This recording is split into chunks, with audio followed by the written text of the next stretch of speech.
lose 42-10 and you're going to, and that's not up for debate, you got to fire the head coach. But we'll be here tomorrow to talk about it one way or the other. Have a great day. Stay dry. Thanks for watching.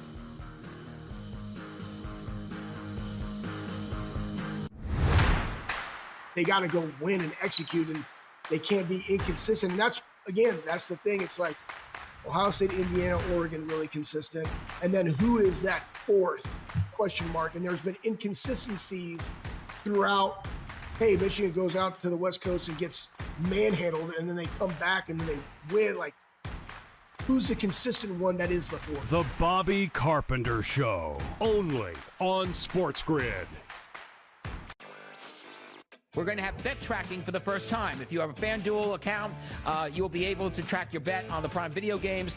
And tonight, if you are part of the ESPN Mega Content Service, we understand from an organization called Antenna that 2 million people at least have the ESPN Mega Content or Unlimited service. You will be able to track your bets also on tonight's NBA coverage. So this is the beginning of a major new era for basketball on television. Newswire, only on SportsGrid. Like Marchand said, they're all a bunch of dirtballs, so I fit in with them. You know what I mean? Remember, like, the Phillies baseball team, like, with Kroc and Dykstra and all those guys? Like, yeah, they're just a bunch of dirtballs, right? And that's what the Panthers are. They're all the same. Like, they're all like to drink. They're all tough. They're all dirty in the corner. You know what I mean? They'll all do whatever it takes to win, but that's why they've won 2 cups in a row. In-game live, only on SportsGrid.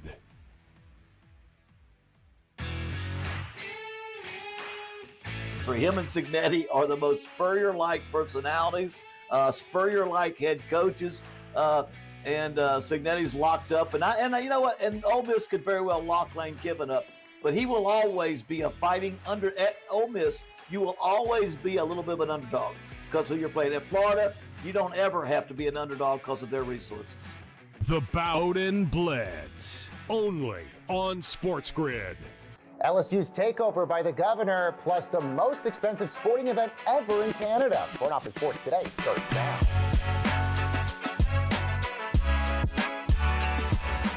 Hi, everyone, and welcome to Front Office Sports Today, your look inside the stories that are shaping the business and culture of sports. I'm Baker Machado here at FOS Studios in New York City, and coming up, Angel Reese is filing more trademarks, and the Rose Bowl suing UCLA to not flee their home from the last 40 years. But let's start with news of the governor of Louisiana taking over the hiring of the next football coach of LSU in today's main event. Well, just days after firing football coach Brian Kelly for the second largest coaching buyout ever at $50 million, LSU's Board of Supervisors, led by Louisiana Governor Jeff Landry, will convene a special committee to hire the school's next football coach, stripping that decision away from the athletic director, Scott Woodward. So let's bring in Amanda Kristovich. She's Front Office Sports' college sports reporter. This seems like this gets a new, interesting layer almost every single day. How did we get here when Brian Kelly was literally just fired a few days ago? So I think it's important to understand the situation at LSU as a university, right? So LSU has an interim president right now, not like a full-time permanent university president. So like in that sense, it would make sense for the governor of the state, given that it's the public university system, to sort of step into that role and have outsized influence. The governor also appoints members of the school's board, the Board of Supervisors, right? So just keep that in mind, because contextually, it might make sense that Governor Jeff Landry might have had, you know, some closed-door conversations, under-the-radar meetings about firing Brian Kelly. But sort of many reports talked about how he literally had a conversation with university officials and boosters, et cetera, at the governor's mansion on Sunday, hours before Kelly was fired, right? So that's the context for all of this. Now, fast forward a couple days, there have been folks in the media talking about, well, what if Louisiana's governor was involved in the firing of Brian Kelly? Does that make it harder to hire a new football coach who may not want to answer to the governor of the state? Then yesterday, during a press conference that was not about college sports, it was about SNAP benefits and the government shutdown, a reporter asked Jeff Landry a question about the football program, and he went off on this tangent. He had basically said he has no confidence in athletic director Scott Woodward. He said he would rather have President Donald Trump choose the next football coach than Scott Woodward, and that the Board of Supervisors, which is their board, was going to convene a committee. And that's kind of how we got here. Okay, so given the fact that, let's talk about Scott Woodward here, because the governor has criticized Woodward because when Woodward was at Texas A&M, he had the largest buyout in firing Jimbo Fisher for over $70 million. And so the governor has made it a point to make mention the athletic director being a part of the two largest ones ever. What makes somebody like Scott Woodward want to stay then as the athletic director if essentially now all of his responsibilities are being stripped away from him? Because this is one of the biggest and most important parts of his job. Right. Well, and I also just, in Scott Woodward's defense, he was the person who hired Jimbo Fisher, but he wasn't the one who extended his contract. So he's kind of like erroneously named often as the person who was culpable for Texas A&M having to pay over $75 million to Jimbo Fisher, but he wasn't there. Actually, it was Ohio State Athletic Director Ross Bjork who did that extension. Right. So Jeff Landry called him out and said, this was the guy who did this buyout, but not really, but kind of, but really not really. As for Scott Woodward, though, I think, look, it's up to him. He's got a buyout, too. I checked it this morning. It's like less than $10 million. But still, he's got one, too. Yeah. I think it's like between $6 and $8 million at this point if he were to be fired.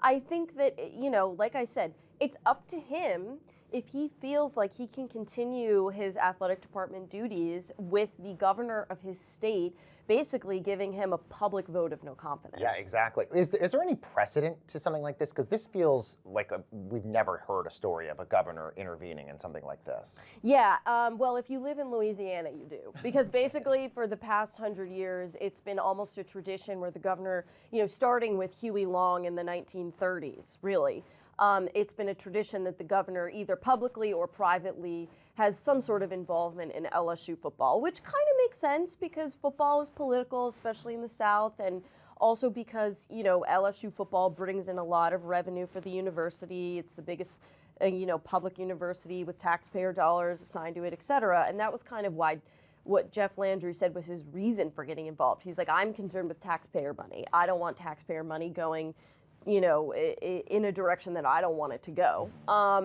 So, as far as precedent goes, pretty unprecedented, like writ large, but if you live in Louisiana, it's just another Wednesday. Wow, that's really so interesting. Amanda Kristovich, good stuff as always. Thank you so much.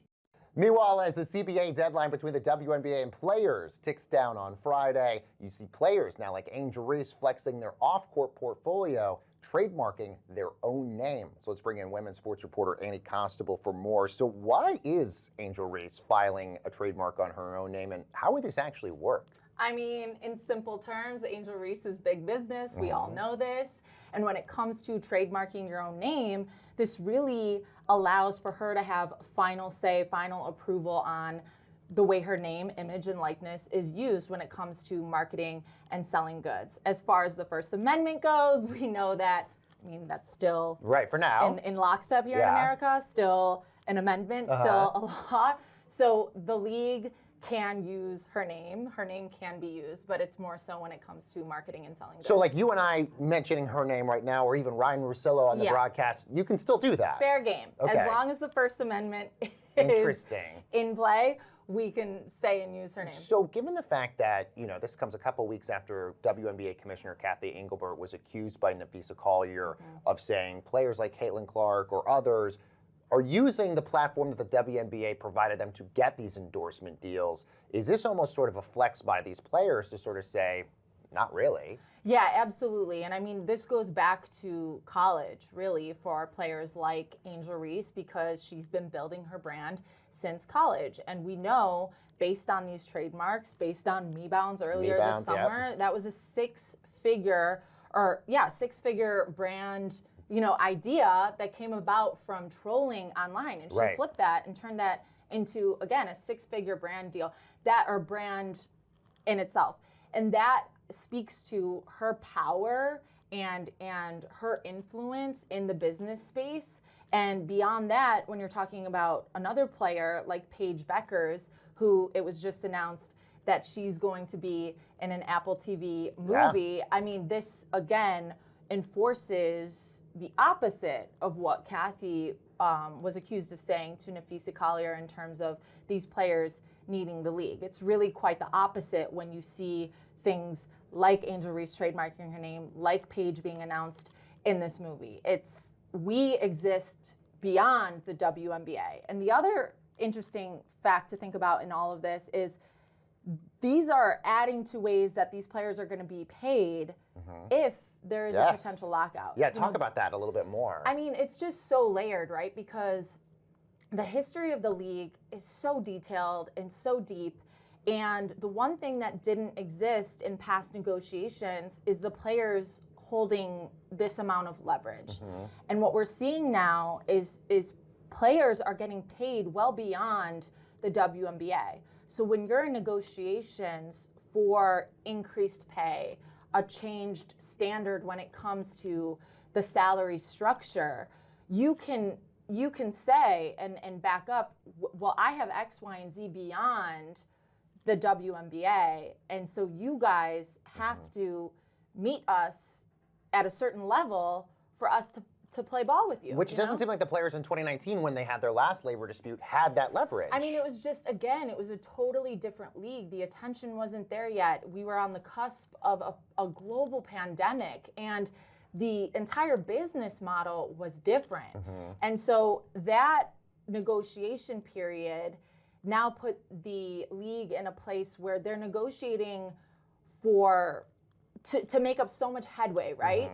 But in 2019, the league looked entirely different. And so when you think about how negotiations are going and these two sides butting heads in that regard, it's because the players know that they're at a totally different place than they were in 2019. But the league is still negotiating from a place of sustainability and stability. And of course, Annie's going to join us Friday as that deadline for the CBA ticks down. Annie, thank you so much. And coming up next, everyone, is Game 6 of the World Series going to be the most expensive sporting event in Canadian history? We're talking about that next.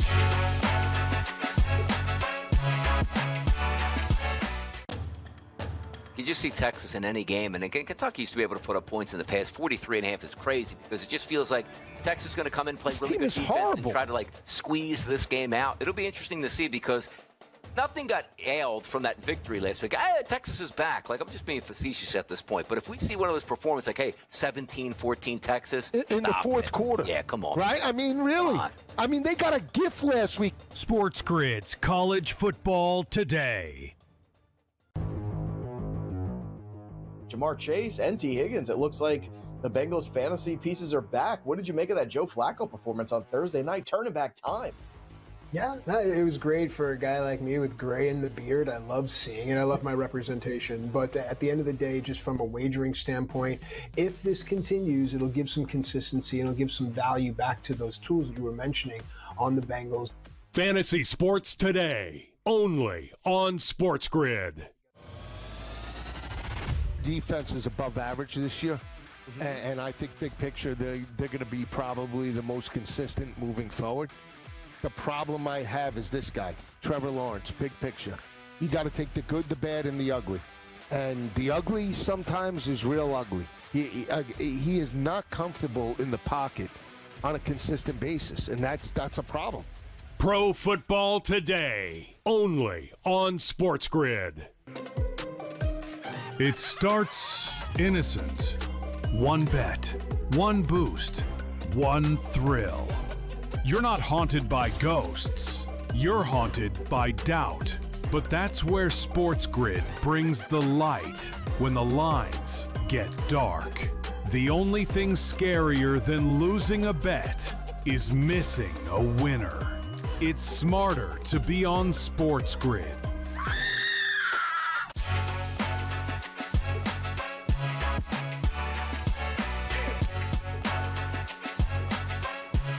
everyone to Front Office Sports today. The World Series is heading back to Canada for Game 6 on Friday, with the Blue Jays just one win away from their first championship in 30 years. So is the Dodgers' dynasty window closing, and could a high payroll series like this one be decided by somebody that makes less than $1 million a year? Well, let's bring in FOS reporter Eric Fisher for more on the World Series.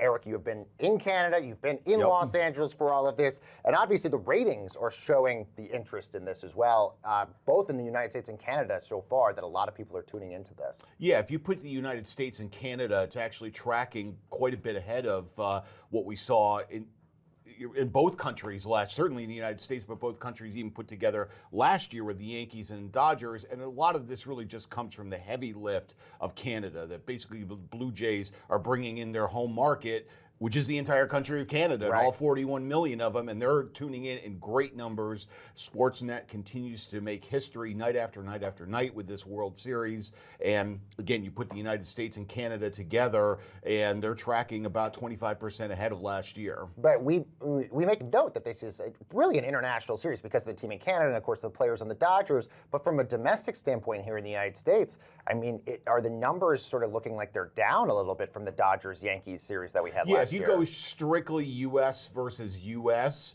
it's down about 15%. But again, that stands to reason because the two competing home markets drive a lot of the viewership. So you only have one U.S. team in there. Yeah, you've taken one out of the mix here. So that was very much expected. And it's actually, the decline is not as precipitous as some may have feared going into this.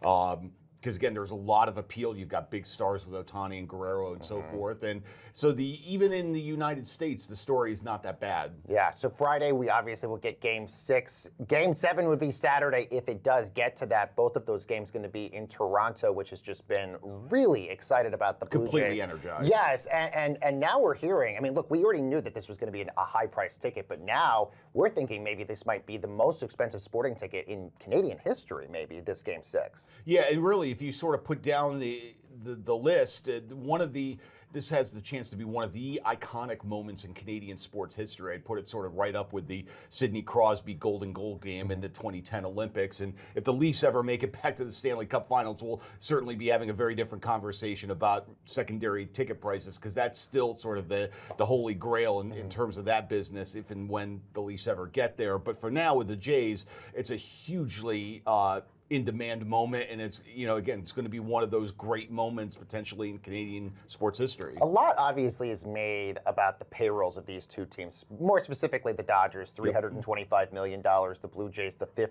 highest payroll in baseball as well. But there's sort of an argument that's being made that is the Dodgers, if they lose this series and they don't win back-to-back World Series for the first time since the Yankees in 2008, is it money well spent? I mean, obviously there's an argument, yes, it is well spent because the Dodgers are great, but did the Dodgers really maximize the amount of money that they're spending on all these players? Yeah, it's sort of like the Yankee corollary coming into play here, because in part through the expectations set by the late team owner George Steinbrenner, that every year that didn't end in a title was a disappointment. And I think that's now the lens that we're sort of looking through the Dodgers, because of all the money they spent and the standard of excellence that they have now set for themselves. Yes, it's certainly going to be a disappointment, but the Dodgers are going to continue to be in the mix. They still have the game's greatest player. I don't really worry so much about their long-term future. I think, yes, if it goes the way you're suggesting and the Blue Jays win, certainly a disappointment for the Dodgers, but they're going to be fine. Yeah, and also just on a hypothetical sense here, like obviously there's going to be an intense labor negotiation in the next year or so after the next season. There's a lot of owners out there that we've been told are wanting the Dodgers to win because it only furthers their point that a salary cap needs to be, instituted. But I guess my question would be, if a salary cap does in fact happen, which we don't, who knows if it is, because we know the players never would agree to that. Is this the Dodgers' title window of their opportunity to really maximize spending as much as you can for players before maybe all of this changes? Yeah, maybe. We're also, again, in those peak years right now for Ohtani, Yamamoto, Freeman, Betts, even sort of putting the economics to the side for a moment. The way this team has been assembled, all of their stars are right now in their peak window, age and performance-wise. And so these next sort of 2 to 5 years are going to be the window regardless. It is important to note, having talked with both Rob Manfred and Tony Clark up in Toronto, they both were one of the things they very much agree on is the current state of who wins this World Series and Dodgers, not Dodgers, not really fundamentally part of what's going to happen with labor, that they're trying to sort of address. They both see certain problems in the current system, and they want to address those without sort of the noise or the sort of the in the moment of what happens with the Dodgers winning or not winning, that they want to just do the collective bargaining in its own purest possible state. What have the Blue Jays been doing in this series that have made them so dominant? I mean, obviously they've gotten great pitching performances from Trey Savage. We'll talk about him in a second, and an incredible so far series from Guerrero, who's batting over 400 in the World Series. But what is it about them that they've sort of been able to really mollify the Dodgers in this series? I think just a lot of little things of good fundamental baseball, and most importantly, just contact hitting. And a lot of teams sort of play the analytics game and want launch angle and the 3-run homer and sort of the modern twist of the older Earl Weaver style of baseball. The Jays are kind of a throwback in that sense, that they've got a lot of very good interchangeable parts in the bullpen. But again, with a lineup, contact hitters 1 through 9, and a lot of dangerous hitters at the bottom of the lineup. And then you're turning it over and getting right back to Vladdy again. And so it's a bit of a throwback and refreshing in a way, sort of seeing a team play that, a kind of team that I saw play when I was a kid. And to Trey Savage, obviously he's been one of the best performers in this series. He won Game 1 and he just won Game 5 just the other night. He doesn't even make $1 million. So obviously a lot's being made of these payrolls, but it seems like one of the best players on the team on the field right now isn't even making that much money. Yeah, he's been on a rocket ride. He was just drafted, almost even faster than the rise of Paul Skeens. Savage was just drafted last year, just called up to the majors in mid-September. The prorated minimum for those 2 weeks he did at the end of the regular season, just $57,000 and change. Yes, he got a big signing bonus last year, more than $4 million when he was drafted, so he's not hurting here. Let's be very clear about that. But he's still on the minimum, and he'll just get the basic second-year player bump next year. His big bump is really going to come from this mid-6-figure sum he'll get from the postseason player compensation pool. Very quickly, you said Jays and 6. I did. And I'm looking real good. And now going back to the home field in front of those, completely energized home fans, I have a chance to look really smart here. We saved the tape for that reason, Eric. Thank you so much. We got more Front Office Sports Today headed your way after this break.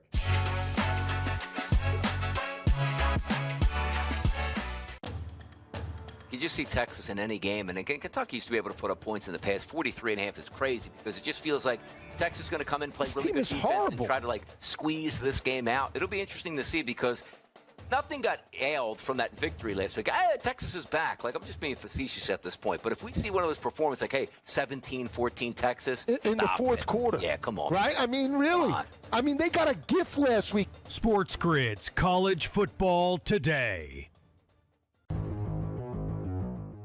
Jamar Chase and T. Higgins. It looks like the Bengals fantasy pieces are back. What did you make of that Joe Flacco performance on Thursday night? Turning back time. Yeah, it was great for a guy like me with gray in the beard. I love seeing it. I love my representation. But at the end of the day, just from a wagering standpoint, if this continues, it'll give some consistency and it'll give some value back to those tools that you were mentioning on the Bengals. Fantasy Sports Today, only on SportsGrid. Defense is above average this year, and I think big picture they're going to be probably the most consistent moving forward. The problem I have is this guy, Trevor Lawrence, big picture. You got to take the good, the bad, and the ugly. And the ugly sometimes is real ugly. He is not comfortable in the pocket on a consistent basis, and that's a problem. Pro Football Today, only on SportsGrid. It starts innocent. One bet, one boost, one thrill. You're not haunted by ghosts. You're haunted by doubt. But that's where SportsGrid brings the light when the lines get dark. The only thing scarier than losing a bet is missing a winner. It's smarter to be on SportsGrid.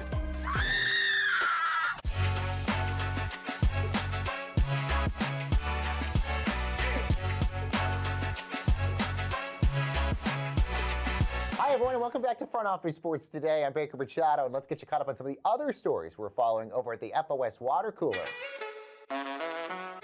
And let's bring in from the control room our senior producer, John Shames, who's going to chat some of these stories with me. John, love the mustache. Thank you, sir. My grandmother did not have the nicest things to say about it. Just kidding. Grandma's? She's lovely. She's always supportive. She just asked me if that's my new look. And maybe it is. I haven't decided yet. Grandma, you'll see soon. The best thing is you can always shave it off, right? Exactly. All right, James, let's start in college, where the city of Pasadena and the Rose Bowl filed a lawsuit against UCLA, this alleging that the school is trying to leave its stadium home of the last 40 years and would relocate to the newer SoFi Stadium, that of course home to the NFL's Rams and Chargers.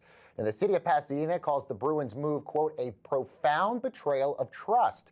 UCLA's current lease with the Rose Bowl runs through 2044. And the school, by the way, only averaging 35,000 fans in their 4 games this year. Shames, that puts them on track for an all-time low, ranking them 16th out of the 18 teams in the Big Ten. Yeah, and listen, when you have SoFi a short distance away, I think it's actually closer to the UCLA campus than the Rose Bowl Stadium is. It kind of just makes sense. It's a beautiful new stadium. It's kind of the creme de la creme, even across the NFL right now. That's why they're getting yet another Super Bowl. $80 million of renovations going into the Rose Bowl, but that's still to refresh an old stadium, not a brand new stadium like SoFi. Yeah, and exactly what would be at the Rose Bowl, without UCLA? Obviously, it's only a couple Saturday games, but look, they've been there for 40 years. They're sort of, they basically are part of the culture of Pasadena because of their history with the Rose Bowl. All right, well, it's been about 10 years since they last fought each other, but Manny Pacquiao says he might get a rematch fight against Floyd Mayweather next year. Pacquiao told reporters that talks are ongoing and is waiting on the final negotiations. Now, the 46-year-old Pacquiao retired back in 2021 and was a senator in the Philippines before he lost his bid to become the country's president in 2022. The 48-year-old Mayweather last month announced an exhibition fight between him and 59-year-old Mike Tyson. That's supposed to happen sometime next year. Man, we're just getting all the old guys coming out of the woodwork. I know, this feels like this is what boxing is right now. Yes. Pacquiao actually got back in the ring this year in August for the first time since 21. Floyd's kind of been consistently fighting here and there. I think he took a break from 2017 to maybe 2021 or 2022. Last time these two fought, Baker, highest grossing boxing match in the history of the sport at over $600 million. But you got to think 10 years later, almost, it's not going to be nearly the same. Elsewhere, ESPN's Jeff Passan says the Washington Nationals are hiring Rays minor league manager Blake Butera as their new skipper. This would make Butera, at 33 years old, the youngest MLB manager in more than half a century. Elsewhere, the Twins hired former Pirates manager Derek Shelton as their new skipper. Now, before the Pirates, Shelton was the bench coach for the Twins in 2018 and 2019, James. Yeah, 3 open positions left, Baker. We are down to 3. We've got the Braves, your Rockies, and the Padres, who are the open positions left for a manager. But the Padres are making some moves on maybe getting Albert Pujols in there. 9.5-hour interview yesterday, apparently. And it's funny to me, Baker, Mike Schilt, who just retired from the Padres, cited a severe toll that the job was taking on him. If this interview process is any indication of the standards for the manager over in San Diego, Pujols has his work cut out for him if he even gets the job. I mean, a 9.5-hour interview, and that is pretty intense. That was like my interview for Front Office Sports. Yeah, I was going to say, maybe about 10 hours for you. By the way, your boy Jaylen Brown, his hairline is getting a lot of attention here. Yeah, so for those who didn't see over the weekend or on Friday when the Knicks played the Celtics, Jaylen Brown had some hair powder or some sort of shine rub off on OG Anunoby's jersey. Naturally, all the internet sleuths were like, "Oh my God, it's fake! It's fake!" I love Jaylen leaning into it. He called an emergency stream on Friday. Basically said, "I'm losing my hair." He called LeBron. He said, "What should I do? Am I cooked?" And then last night, he didn't put any of his thickening agents in his hair, and he absolutely balled out. It does make me think, too, Derek White, who also shaved his head once he got to the Celtics, started balling out. So maybe there's a thing, the bald Celtics are the good Celtics. Well, I was going to say, the Celtics now have won 2 in a row, so maybe it's all working for them right now. It really is, and I think Jaylen Brown leaning into it, being a part of the joke, that's what you got to do, man. Amen. All right, so what are we watching tonight, James? All right, so we've got a couple of things tonight, not quite the sports equinox because the World Series is taking a night off. Missed the opportunity, if you ask me, but we have some Thursday night football. What would have maybe been perceived as a banger at the beginning of the year kind of derailed now. The Ravens taking on the Dolphins. We've got the Warriors versus the Bucks on NBA TV tonight over in the association. And then the NHL is back after only one game last night. Stars at Lightning. They get TNT tonight, Baker. 7 p.m. start. Thank God, a reasonable national TV start. Feels like everyone's been pushing later and later. Yeah, no, it's so true. And by the way, there's a ton of other big NHL games all on ESPN Plus as well tonight, but obviously the big one tonight on TNT. All right, friends, that's going to do it for this edition of the show. We'll see you next time. See you later.